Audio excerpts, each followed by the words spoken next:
Bonjour, c'est le show. On se trouve pour une nouvelle vidéo, une vidéo à la suite de la vidéo précédente, forcément, sur le système de Londres, où la vidéo précédente, et du coup, était une vidéo introductive sur le système de Londres. Alors, le système de Londres n'est pas une ouverture.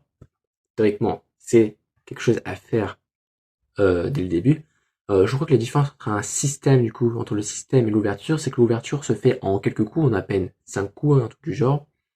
Et c'est que le système de Londres s'étale quand même sur un peu plus de coups quand même. On part sur quand même, je pense, une quinzaine de coups pour que le système de Londres soit achevé. Alors là, on va jouer sur une partie en blitz où j'ai très peu d'élo parce que j'ai fait beaucoup de défaites parce que voilà, je jouais un peu comme ça et sans connaître les échecs globalement. Donc je suis très bas élo, donc ça va peut-être me permettre de faire une bonne partie sur le système de Londres et de bien vous le montrer, j'espère du moins.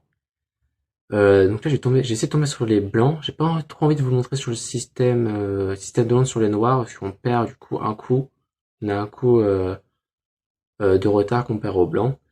Euh, mais du coup, avant de revenir sur cette partie d'échecs que je vais essayer de faire, je vous invite du coup à vous abonner à mon Instagram et à mon TikTok pour avoir des vidéos de 1 minute à 3 minutes pour apprendre plus rapidement, pouvoir les enregistrer et les regarder d'une manière beaucoup plus simple que de regarder une vidéo entière. Donc je reviens après avoir trouvé une partie euh, où je suis blanc. Peut-être que là, en lançant, j'ai directement trouvé sur les blancs, donc sinon il n'y aura pas de coupure. Et on a de la chance, on tombe directement sur les blancs. Alors, le système de Londres, comme sur les vidéos précédentes, se joue de la même manière, c'est-à-dire le premier coup et pion D4. Le système de Londres ne change jamais sur l'ouverture. Enfin, je crois qu'il y a deux coups. Après ce pion, non, c'est après ce coup-là où il y a deux alternatives. On peut soit jouer deux coups. Enfin, on peut inverser entre deux coups. Alors, le système de Londres. Pourquoi il est important de jouer en étant débutant? Pourquoi ce système de Londres dit à chaque fois qu'il est parfait pour les débutants, qui vous fait monter à 800 Elo, à 1000 Elo? Tout simplement, en fait, c'est que ce système de Londres là est d'une façon mécanique. On vient contrôler le centre directement. Chaque pièce est protégée. On va le voir sur le coup suivant. On va vraiment montrer que ce système de Londres là protège chaque pièce, même, et qu'en fait, il va simplement s'accorder pile poil avec les trois principes, c'est-à-dire contrôler ce carré magique, mais aussi tout simplement développer les pièces et protéger son roi. Le truc qui est bien aussi l'un des points vraiment positifs de ce système de l'ombre, c'est que ce système de l'ombre-là permet de retarder le rock des blancs. Alors, pourquoi on pourrait dire que c'est quelque chose de positif ou pas? Alors déjà, en fait, c'est qu'on va gagner des temps de développement. Parce que si on peut retarder au maximum le rock, c'est plutôt pas mal. C'est-à-dire que nous, on va simplement avoir plus de développement que les noirs, parce que les noirs vont simplement faire un développement, vont simplement faire un rock en avance. Alors, nous, les blancs, on va tout simplement faire une poussée sur, on va faire un développement de cavalier sur F3. Alors, en fait, c'est ça, en fait, c'est les deux coups qui sont possibles, je crois, c'est de faire un E3 ou un cavalier F3. Donc là, comme vous voyez, ce cavalier-là, et cette reine-là protège pion, et ce fou-là est presque protégé, parce qu'on vient tout simplement faire cette petite montée de pion, pion sur E3. Donc là, normalement, une ouverture pourrait presque être finie en un ou deux coups, sauf que le système de Londres est beaucoup plus long. On va tout simplement venir faire une pousse ici, sur pion H4. Pourquoi? Parce qu'en fait, on va tout simplement venir sécuriser ce fou là au cas où, s'il vient se faire menacer, comme ça, au bas. Alors sur ce coup-là, je sais pas trop ce qu'on peut faire. Je sais que moi j'aime bien échanger ces deux fous là, mais est-ce que c'est la bonne phase, enfin la bonne technique ou pas? Je sais pas trop. J'ai quand même voulu le faire. Ce qui me dérange un peu, j'aurais bien aimé vous montrer le système de Londres complet. Donc nous, on vient dégager l'aile du roi en faisant tout simplement fou d3. Comme ça, le roc est faisable et il nous manque quelques coups encore pour finir ce système de Londres, en imaginant bien sûr que le fou sur le case noir est encore là. Donc là, je perds beaucoup de temps à ce que je parle. Donc là, le cavalier va aller sur D2. Comme ça, on contrôle ici, ici, ici.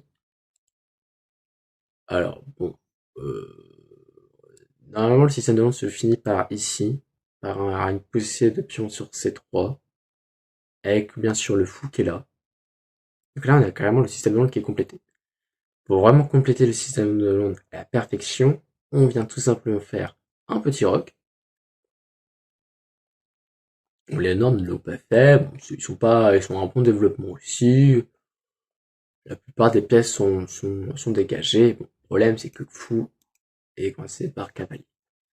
Bon, là, ce qu'on peut faire, nous, du coup, c'est tout simplement de mettre dame là. On gagne un petit temps, voilà, de développement, pour essayer de venir prendre cette colonne-là encore. Hein. Cette colonne-là est souvent assez faible.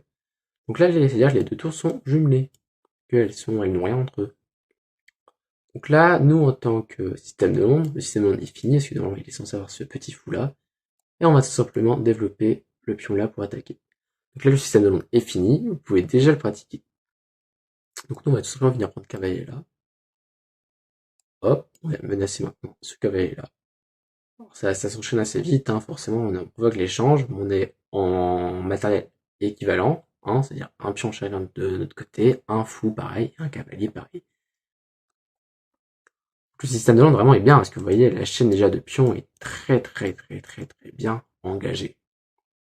Donc là, on va tout simplement, je pense, venir mettre un petit fou ici, on va le faire reculer du danger, hein, il servait pas à grand chose d'échanger contre un pion ou contre un cavalier, du moins, je ne pense pas. Là, ce qu'on pourrait essayer de faire, je pense, c'est quand même essayer de venir frapper là. Si on va faire comme ça, on va essayer de venir développer ce cavalier-là. Peut-être le mettre là, même si on dit souvent qu'un cavalier au bord est un cavalier mort. On va quand même essayer d'embêter cette petite tour. Sur mon tour, on va venir là ou là. Hein. C'est la possibilité qu'il a. Le problème, c'est que ce... Oh, petit coup intéressant, on vient par ici. On vient menacer reine et tour là. Je viens prendre tout simplement la reine. On vient tout simplement prendre le fou avec la reine. Là, il est obligé de protéger avec une tour ou une reine. Très intéressant.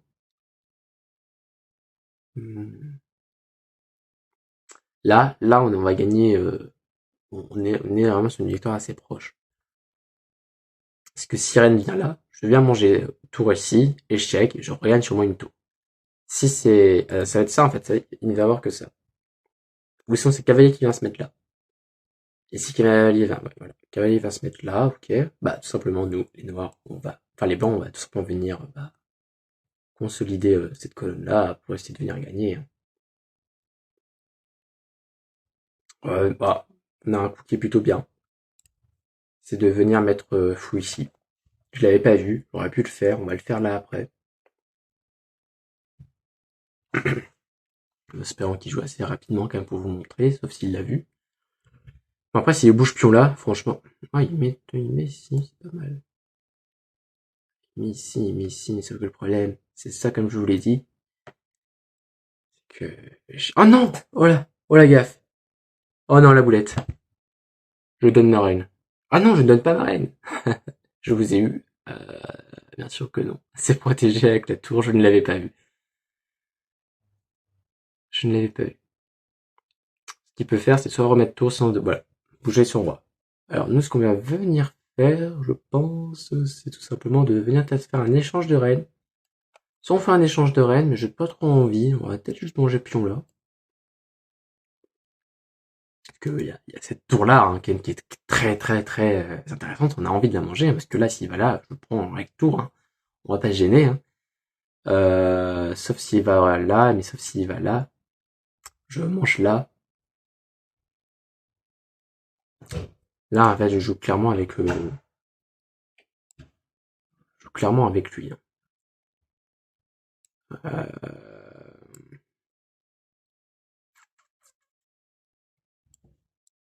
On va essayer de venir faire ça, je pense quand même. Je pense essayer de venir ici. Oh la boulette! Là par contre là c'est la boulette, je laisse ma reine en solitude toute seule. Bon elle a sûrement se faire manger. Une erreur parce que je ne faisais pas attention, j'étais concentré à vouloir prendre ici. Ce qui est quelque chose de très mauvais à vouloir se concentrer absolument sur un seul truc. Bon, on va quand même continuer ce développement, hein. On va pas cacher tout ceci. C'est dommage, on avait un avantage et on perd cet avantage. Ouh, par contre, là, fou peut venir ici mettre en petit danger au roi, ce qui est plutôt sympatoche. On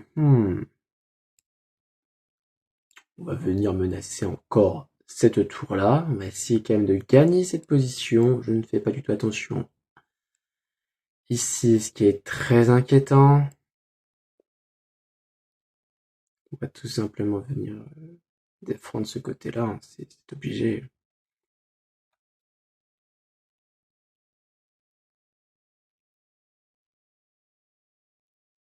Bon, le système de l'autre était très bien réussi. Hein. Mon ouverture était vraiment très bonne. Par contre, cette fin de partie, ce milieu de partie là est catastrophique. Quoique, il joue très mal. Il joue très mal, il joue très mal. Je gagne une tour, qu'est-ce qu'il fait? Qu'est-ce qu'il fait?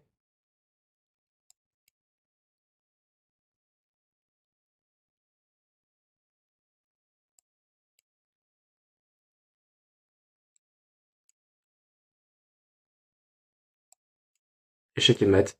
Bouleversement de la partie, échec et mat, nous avons fini. Cette partie-là, je ne sais pas comment c'est possible. Pourquoi il a abandonné sa reine en fait, je ne comprends pas. Euh, je ne vois pas du tout. Bon, bah, ça me fait une victoire, malgré mes 4 gaffes du coup, bah forcément, hein. Je donne ma reine, je me mets en danger en laissant mon roi sans défense. Beaucoup d'erreurs assez bêtes. Ce qui est assez dommage parce que je faisais pas du tout attention et ce qui arrive assez souvent du coup, c'est une erreur à ne pas faire, de se concentrer sur un seul côté de l'échiquier et avoir sa seule idée en tête, de vraiment voir cette colonne ouverte, c'est très dangereux. Est-ce que vraiment sur... J'espère que je peux revenir en arrière sur quelques coups. Mais non, en fait, c'est que à ce moment-là, quand je perds reine, c'est dû entendre ma souris se faire marteler, hein, la pauvre. En fait, c'est que là, à ce moment-là, bah là, en fait, je joue un coup bêtement parce qu'en fait j'ai envie de développer là en me disant que ma reine est protégée, mais pas du tout. Et en fait, c'est que quand votre adversaire joue un coup, la chose qui est bien, c'est normalement de regarder ce que ce coup menace. En fait, ce coup menaçait ma reine.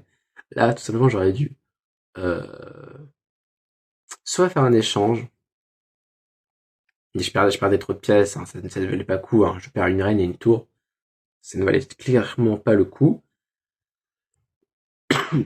Mais j'aurais pu peut-être faire, je pense, quand même une dame qui revient sur G3 hein, pour la protéger et venir faire un meilleur coup de développement pour ma reine et venir la mettre au centre de l'échiquier, je pense. Bon, la partie est gagnée, heureusement, que l'adversaire a sûrement paniqué en voyant le chrono. Ne paniquez pas en voyant le chrono, hein. C'est là où on fait les pires coups, comme on a pu le voir. Alors c'est une vidéo assez drôle finalement. Euh, mais généralement je fais pas trop cette erreur-là de plunder ma reine en plus et de laisser mon roi sans protection. Ça m'a fait très peur, j'allais dire, merde, je vais perdre sur un 200 Elo quand même en blitz, ça va devenir assez dommage. Bon, ça fait une vidéo un peu comique du coup et un peu pédagogique, ce qui est plutôt pas mal. Donc voilà pour ce système de Londres, hein, le système de Londres qui est plutôt très bien développé, je trouve. Mince, on le verra peut-être plus sur ce... Ouais, voilà. Voilà. Bien sûr, là, juste imaginez qu'il y a fou Cazenor ici, fou blanc sur Cazenor qui est là, et en fait, sur ce schéma-là, votre système de Londres est complet. Tout se protège, tout était bien développé. Alors par contre, voilà, je sais pas si vraiment faire cet échange-là de fou est bien ou pas. On va quand même doubler cette colonne de pions. C'est vraiment intéressant de doubler une colonne de pions. Alors pas tout le temps, c'est quand même un cas un peu particulier, un peu complexe de comprendre quand doubler la colonne de pions. Mais voilà, grosso modo, le système de long. Bon, il est gagnant hein, dans la majorité des cas si vous savez jouer et que vous avez des stratégies pour après. Et ne pas faire comme moi, du coup, être concentré sur une seule partie de l'échec qui était cette colonne-là, hein, et complètement oublier de protéger mon roi. Ce qui est vraiment une erreur de débutant, de très gros débutant. Donc voilà, je vous laisse sur ça.